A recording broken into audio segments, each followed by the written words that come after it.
मुल्तान की गलियों में आज भी कुछ जायके ऐसे हैं जो वक्त बदलने के बावजूद नहीं बदले। ना बड़ी दुकान, ना चमकती रोशनियाँ, बस एक सादा सा ठिया और सालों पुराना जायका।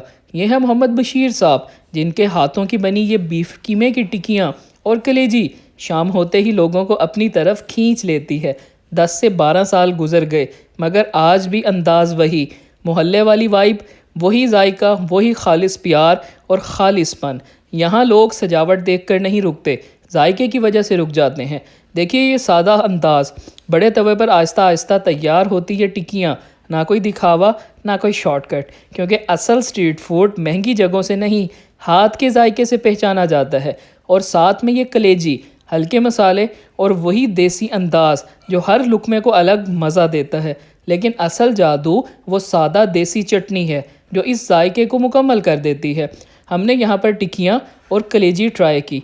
यकीन करें, बग़ैर किसी बढ़ा चढ़ाकर, मुल्तान की बेहतरीन बीफ टिक्की और कलेजी के मकामात में से एक बेहतरीन मकाम है। अगर आप वाकई ही असल स्ट्रीट फूड के शौकीन हैं तो ये जगह आपकी फहरिस्त में ज़रूर होनी चाहिए। अस्सलाम वालेकुम सर, क्या हाल है? वालेकुम जनाब। ना क्या है भैया? मोहम्मद बशीर। बशीर साहब, ये कितने अरसे तो लेंदे पे हो? 10-12 साल की है। 10-12 साल को ये डू चीज़ा बस पूछे क्या बीफ पे होने? बीफ पे होने। नाल एक कलेजी कलेजी चिकन दी चटनी रहता ये पे अपना उतना सावे दानिया मिर्चियां बस दही।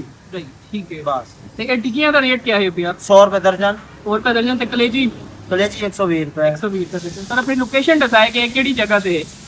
माला मीराबाद। माला अमीराबाद। माला मीराबाद। कुछ स्ट्रीट फूड जगहें ऐसी होती हैं जहां सादगी ही सबसे बड़ी ख़ास बात बन जाती है। अगर आप असल स्ट्रीट फूड टेस्ट एंजॉय करना चाहते हैं तो ये जगह ज़रूर आजमाएं। अमीराबाद 8 नंबर चुंगी, अमीराबाद पार्क के करीब, मुल्तान। क्योंकि कुछ जायके वक्ती नहीं, रिवायत बन जाते हैं।